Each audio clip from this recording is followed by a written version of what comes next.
Hey everyone, I wanted to give you something super practical today. 8 questions you can ask on a first date to get beneath the surface, out of small talk, learn a bit more about who someone is, see if you're compatible with that person, and in the process, make you appear more interesting and likable and unique to the person you're on a date with. Pay particular attention to question number 8 because if you do it right, I think that question is the most revealing about a person. And by the way, if you haven't already, go over to yourdatingsolution.com where I have a tool that allows you to input your dating challenge right now, and it will recommend you the solution of mine that best fits where you are in your love life right now. Go check it out now, yourdatingsolution.com. Okay, question number 1. Who is someone you really admire? I believe that when we ask someone who they admire, we start to actually learn their values. What is it they value? What traits do they think are important in another human being? Because that says what traits they feel are important for themselves to aspire to. And by the way, the key to this question is asking why. What is it about that person? For me, Jameson, Mr. Rogers and Steve Irwin.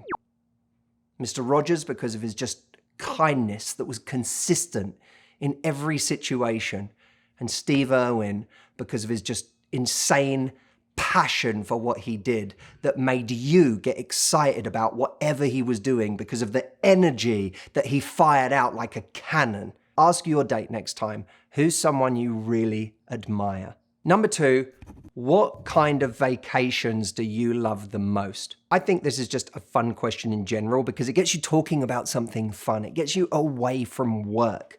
Even if someone hasn't taken a vacation in a while, it just gets us into that kind of fantasy of where we like going, what we like doing when we're being carefree. Oh, as a follow-up, you can ask someone, if you had to spend a year in a different country altogether, where would you choose? I think I would choose Japan. And by the way, with all of these questions, you get to ask why. What is it about that place? And what's more fun than describing the soul of a place that you love? Number 3, what book do you think everybody should read? This book for me is 4,000 Weeks by Oliver Burkeman, which talks about basically FOMO on an existential level, the fact that we don't have enough time in life, there's so much we want to do, and that leaves us all overwhelmed and despairing and constantly doing too much. I love this question. What book do you think everyone should read? Because it's another way of saying, what's a message that you think everybody should hear? And when you hear the message that someone thinks everybody should hear, then you're learning what they think is really important in life. Question 4, what do you love most about what you do?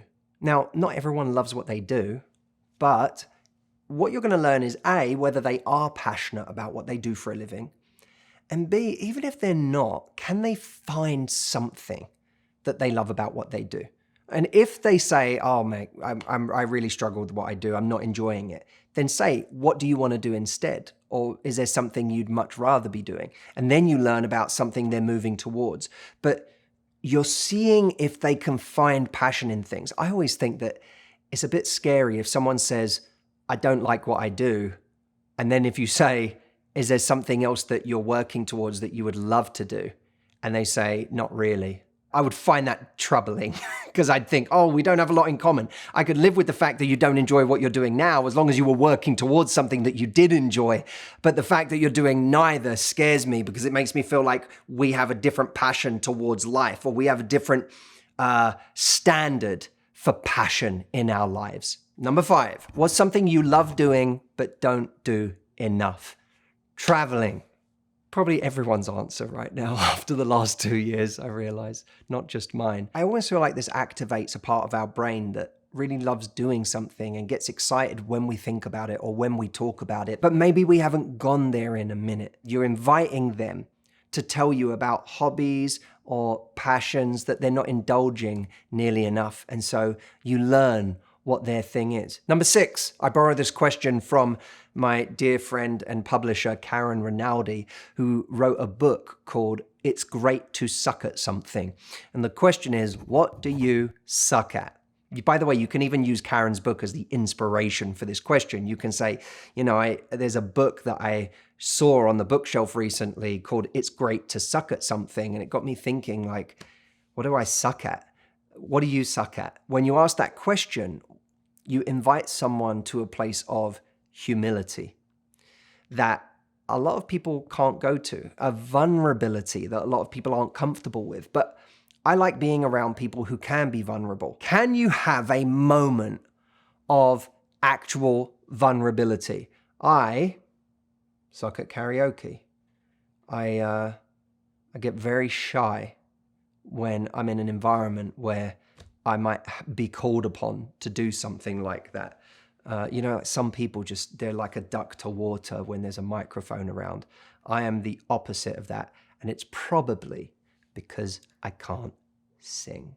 Number 7, what is a film you are embarrassed you like so much? I had to really think about this one. Deep Blue Sea.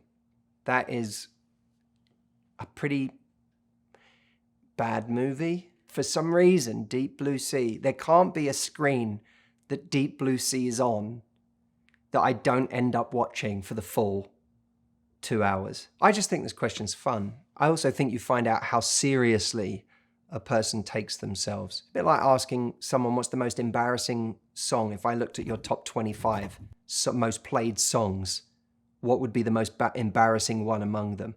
Firstly, it's adorable to learn something that someone listens to or watches that's bad, but it's also revealing of their ability to laugh at themselves. Number 8. Now, this is the one I said I think is the most revealing. How would your closest friends describe you? What I like about this question is it gives someone an unself-conscious way to talk about themselves. It's very hard. If you say to someone, describe yourself, that's really difficult. And most people are too self-conscious to do that. But if you say, how would your best friend describe you? Then you're allowing that person to ventriloquize the person that knows them the best and say things from an objective standpoint, from some distance, but actually say things about themselves. Now, of course, all of these questions, one of the things they do is they give this person a platform to talk about things that are important to them, things they love, things they connect with. And it does it in ways that a lot of people don't ask. So inherently, you giving someone a platform to talk about all of these things that they enjoy talking about is going to make you more interesting to that person. I also want to add that it's incumbent on us to have good answers to the questions we ask. Anytime you're going in with questions like these, have a sense of, if someone asked me these questions, I would have rich and interesting opinions and things to say about the very things I'm asking. I'm not asking someone else to be interesting without being prepared to be revealing and vulnerable and interesting myself. Don't forget to go over to yourdatingsolution.com if there's a particular challenge you're facing in your love life right now and you want to know what I would recommend for that challenge. It's all there waiting for you. And don't forget, leave me a comment today. I want to read them. Like this video, subscribe to this channel, and hit the notification bell so that the next time a video comes out, you are the first to be notified. I'll see you next week.